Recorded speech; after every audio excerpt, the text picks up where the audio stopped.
And I heard the roar. I said, I got to look back up to see what's happened. So I always let you know something. Have already been signed up. Aki Bilias, captain, is going to join Sandy Plamachani and Kevin O'Brien, former Irish all-rounder, one of my best pals, who's going to be the head coach of the Bratnagar Kings. I know how excited he is to get back to Nepal. As an edge is taken, and that's a wonderful catch. And USA have come to life from nowhere. Bertel just never looks set. And a fine diving effort going swiftly across to his right from Shadley Van Schalkvik. He dropped one earlier, but he's held on to this one. And USA, well, from nowhere, coming back maybe from the depths of hell to bring this contest back into the balance. The moment of the match thus far, an outstanding catch from the America's all-rounder. Had to right the wrong of that earlier drop, and you can see Bertel never looks set, just almost closed the face, but outstanding one-handed, diving out, full out, and what, for me here, the emotion on display. Nash Kenjige, big hug, Yasser Mohammed roaring in. You saw Harmeet Singh with the big smile, Mona Patel with the big fist bump and a high five. This is the American team we've grown to expect and come to really enjoy watching.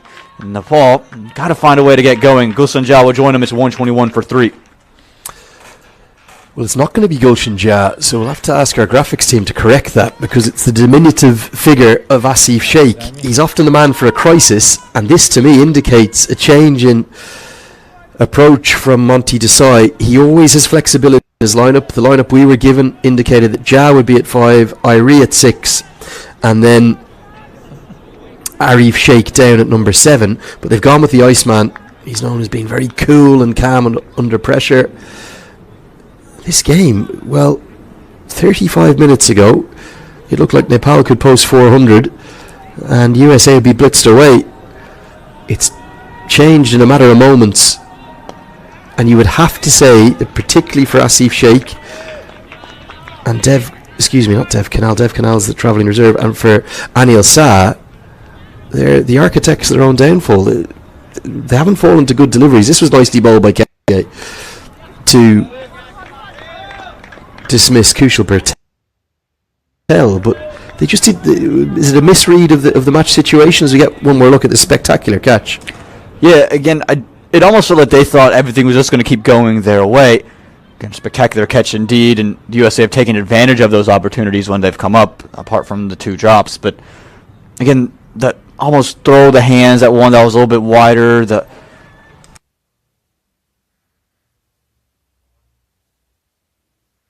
just the rank shot, like you mentioned earlier, bat time, stick in the middle. The USA at that point didn't have any momentum, didn't have any life, any juice in their steps, and right now they're back. Nice use of the feet by Powell, and he's so quick he'll get home comfortably, even though mid-on is up in the circle. And credit to Kenjige as well. He's probably one of USA's most experienced players. You'll always think of him as young, but he's not young. He just looks young. He looks like a kid, doesn't he? But he's 33 years of age. He's in immaculate condition always. And for me, this is the better of the 2 white ball formats for him. I don't think he's a bad T20 bowler, but certainly you think about the fact that he only made his T20 debut. I think it was last year, wasn't it? His T20I debut came against Canada in 2024, which you look astounded by. But he had this remarkable record where I think he'd played something like 42 ODIs without having played a T20I yet.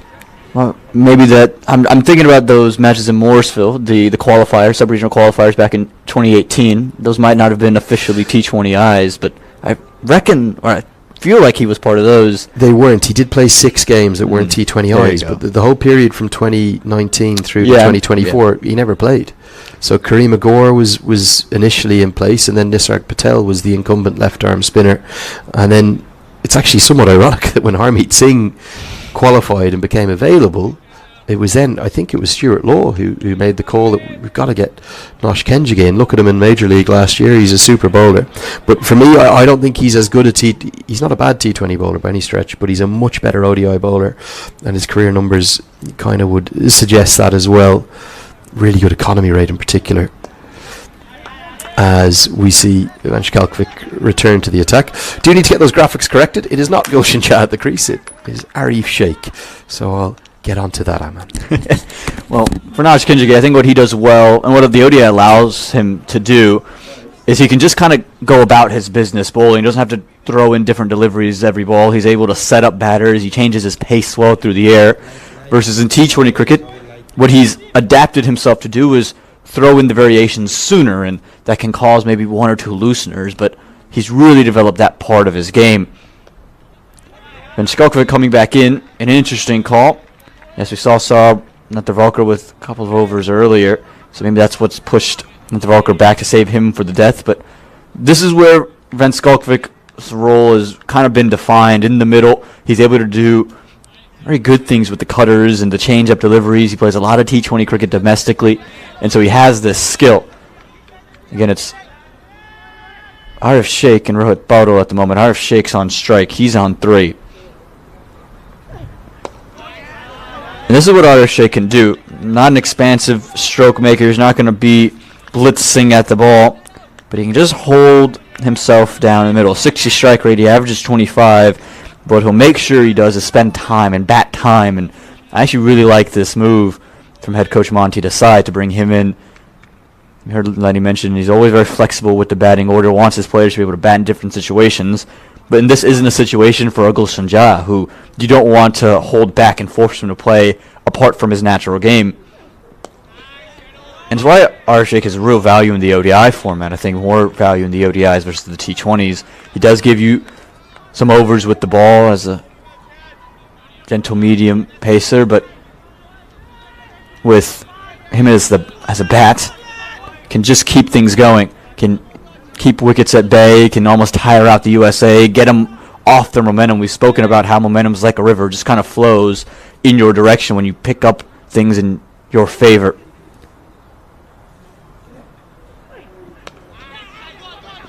Quick single take, and this could be close.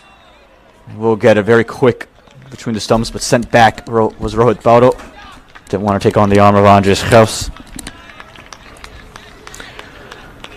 We'll manage to get those graphics corrected. It is, of course, Arif Sheikh at number 5. Tell me something about baseball, Aman. You might not know the answer because I know you're not as big a baseball fan, but when we get given a team sheet each morning, the captains exchange them at the toss and give them to the match referee. This is in cricket. They name an 11, and sometimes, not always, it really is up to the kind of discretion of the team manager or the team and their approach as we get to the end of the 26th. It's 127 for 3. They will sometimes write the playing 11 in batting order. They won't always. Kind of, I would say from all the games I've done in my life, it's about 50-50, maybe 60-40 that decide to or not. In this instance, they've written in the order that Gulshan Jah is going to be at 5, Dipender Singh at 6, and Arif Sheikh at 7. But you're not bound by that in any way. In fact, if a player has to use a bathroom, or sometimes you'll have strange incidences where batters won't be ready or won't be able to walk out, or strategically you'll want to change it. You want to get a bigger hitter in because there's fewer deliveries left, or in this case you'll want to look for a bit of stability with Arif Sheikh at the crease rather than the big hitting Gulshan Jah. What about baseball? Do they have to list the 9 and the order they go in, and then that cannot change? Yeah, so you give the batting order, and that is the batting order for the whole match. But the one difference, and the reason that is because you do create pinch hitters. Swept away for 4. That's one of the reasons Sheikh will have been sent in. He's a good player of spin, and he does like to sweep. Just a bit of angle in to the right-hander, and the only man in the deep is, well, he's a long way in front to square. This was swept well behind square. Yeah, it's a smart batter.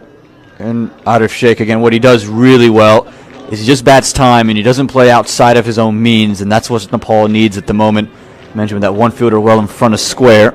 No reason that sweep is always on. Back to that point about baseball, you have a pinch hitter, and basically you're able to sub in that pinch hitter for one of your regular 9 bats. So it's very particular the order that you come in, very important that you stick by it so you know who he's come in for.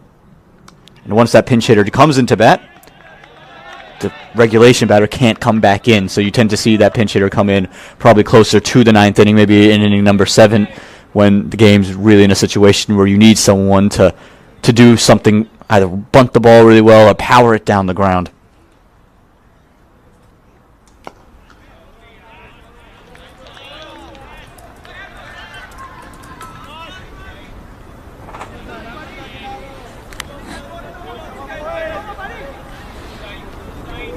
Yeah, this we spoke